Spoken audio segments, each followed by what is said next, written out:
3 hari kemudian baru diungkap. Inilah dasar urgennya. Mengapa harus kasus ini kemudian segera jangan terkesan polisi jadi advokatnya, kemudian pelaku ini mengatakan dia tidak bisa dituntut karena membela diri. Coba bayangkan. Bukan saja dia sebagai advokat, tapi dia juga sebagai hakim. Saya kira presisi daripada saudara Kapolri harus kita bantu. Di satu sisi, kami juga sudah menghubungi rekan-rekan dari luar, dalam hal ini adalah Kompolnas dan Komnas HAM, terkait dengan kekerasan, ancaman kekerasan terhadap kasus penembakan antar polisi.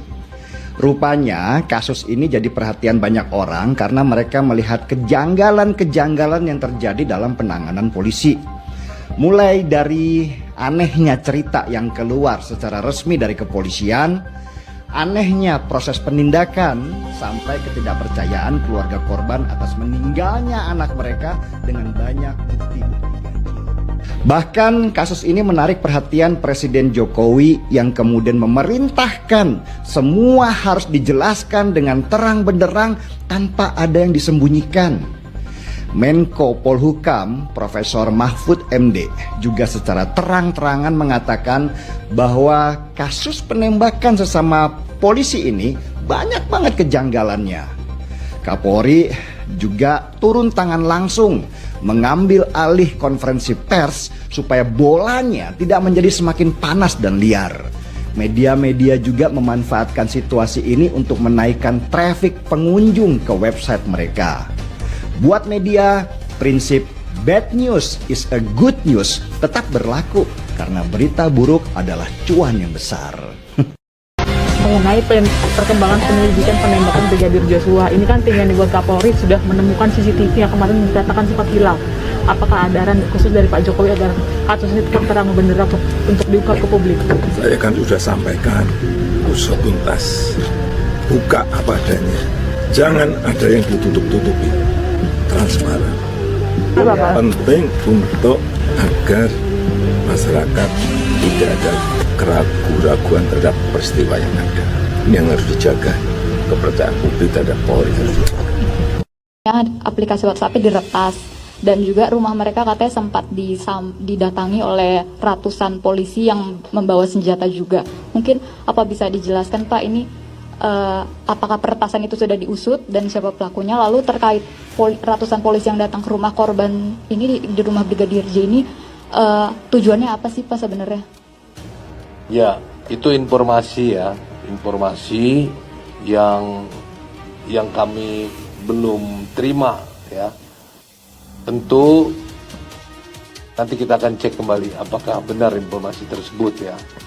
Kalau memang ada peretasan gitu, tentu bisa melaporkan kepada kepolisian terdekat ya. Jangan menjadikan sebuah isu, tetapi kita akan melayani laporan-laporan, siapapun laporan yang kita terima tentu akan kita tindak lanjuti.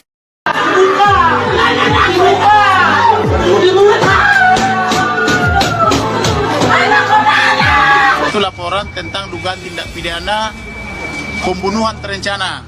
Jangan menyalahkan siapapun sebelum ada buktinya. Pasal 340 KUH pidana. Kemudian junto pembunuhan sebagai maksud pasal 338 KUH pidana, junto penganiayaan yang menyebabkan matinya orang lain sebagaimana dimaksud oleh pasal 351 ayat 3 yaitu tentang penganiayaan berat.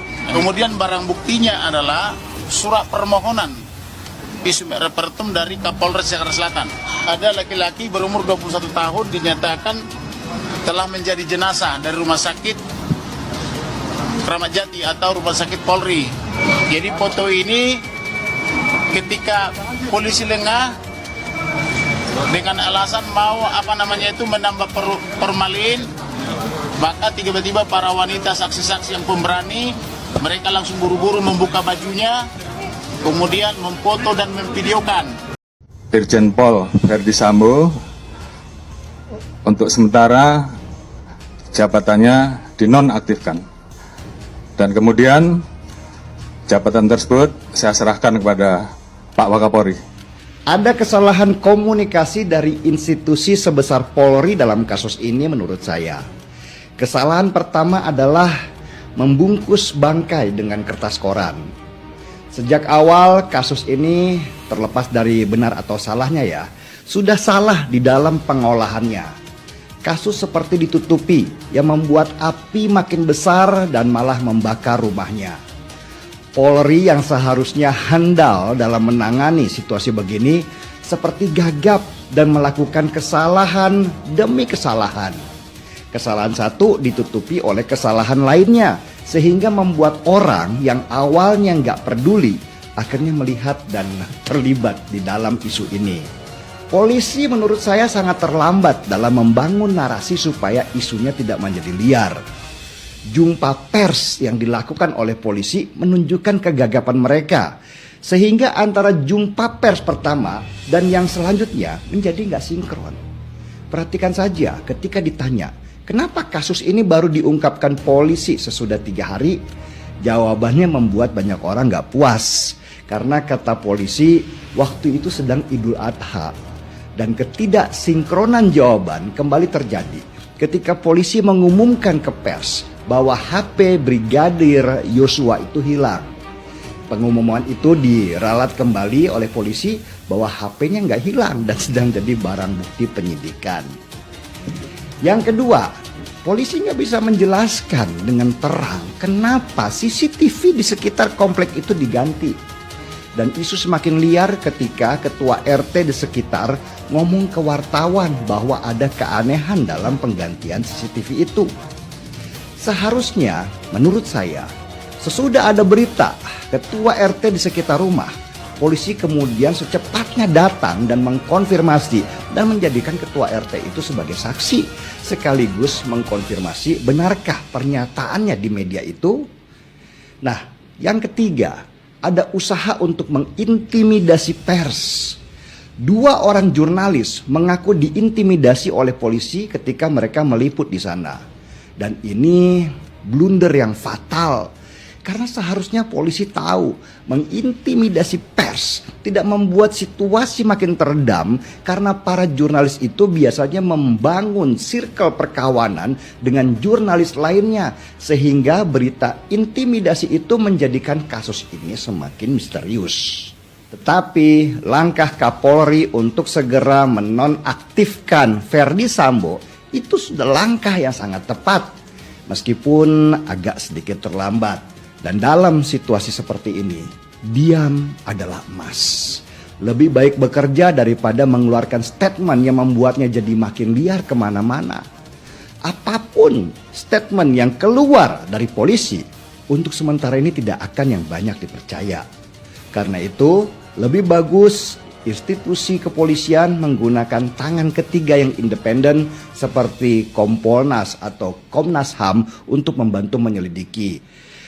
Kasus Ferdy Sambo ini di lingkungan masyarakat pecinta sinetron dan skandal memang menarik untuk dibahas karena dirasa misterius dan penuh konspirasi. Proses penyidikan di awal yang penuh kesalahanlah yang membuat api semakin membesar dan menjadi bahan pembicaraan. Tipikal masyarakat kita, mereka selalu mencari informasi yang liar demi memuaskan imajinasi mereka. Apapun itu, ini ujian buat Polri. Di era ini, kepolisian Republik Indonesia harus sadar tidak bisa menutup-nutupi sesuatu tanpa logika yang berbicara.